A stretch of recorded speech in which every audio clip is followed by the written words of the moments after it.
L'usine Jugol reçoit 9000 tonnes jour, soit 900 000 tonnes de canne par campagne. Un planning mis en place pour les 3000 planteurs selon leur production. Le planning de livraison est appelé voyage de Cannes. Surtout, ne pas confondre avec un billet d'avion pour aller voir le festival de Cannes. Un cachalot arrive toutes les 4 minutes lors de la campagne sucrière de juillet à décembre.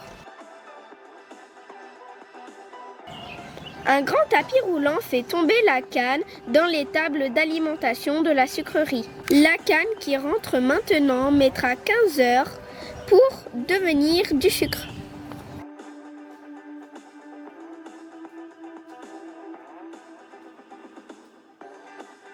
Ce rouleau appelé shredder pulvérise la canne avec 144 marteaux. Il éclate les cellules sucrières.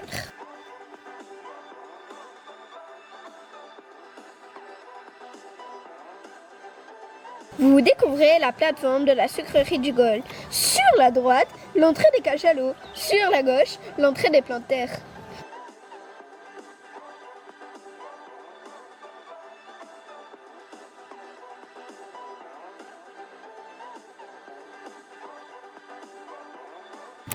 La canne pulvérisée sort en fibre. Juste au-dessus, un électroaimant débarrasse les éventuelles parties mécaniques qui seraient restées dans la cuve et qui pourraient endommager les machines. 5 moulins pressent la fibre pour en extraire le jus. Des rouleaux sortent du jus, 100% de jus de canne. Le process est répété 5 fois.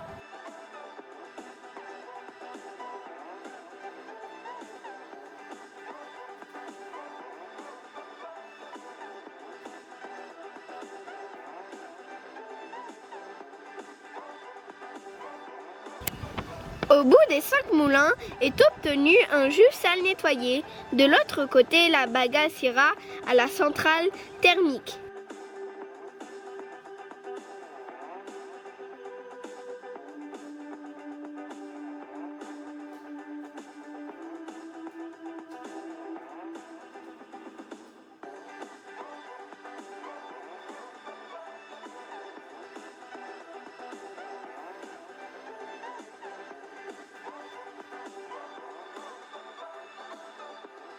Poste de contrôle des 5 moulins. On y aperçoit le niveau des moulins, le niveau de canne, les débits, les hauteurs de canne. Selon la gravité de la panne, les opérateurs interviennent sur l'ordi ou directement sur le terrain. Aircan a procédé à l'installation de tous ces systèmes de surveillance. Ce décanteur nettoie le jus sale, les boues tombent au fond. En ajoutant de la chaux, les particules solides sont agglomérées et tombent. Le jus clair flotte en l'air. Il est une dernière fois nettoyé avec un processus de filtration.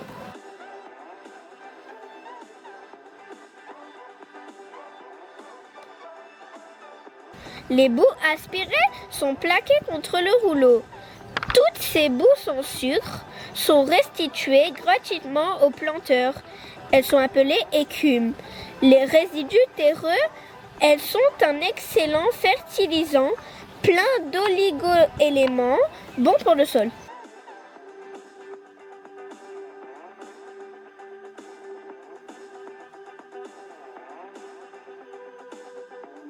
Sur le tapis roulant, elles sont acheminées jusqu'au camion direction planteur. Les écumes avant jetées sont maintenant valorisées. On appelle ça un coproduit. Le jus clair coule sur des petits tamis qui vont retirer la matière fibreuse. Ultime tamisage du jus, avant de partir à l'évaporation pour fabriquer le sucre.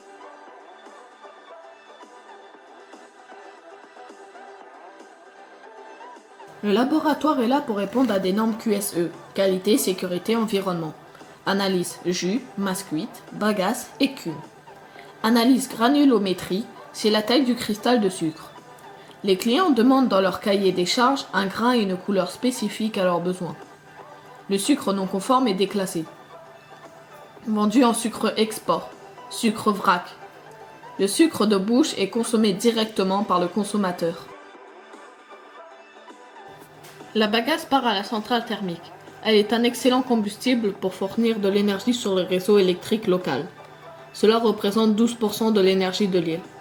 Deux centrales thermiques mixtes, celle du Golfe et celle de Bois-Rouge, la bagasse envoyée à la centrale est instantanément brûlée pour dégager de l'énergie. Hors campagne sucrière, le charbon prend le relais. Cette bagasse évite l'importation annuelle de 138 000 tonnes de charbon.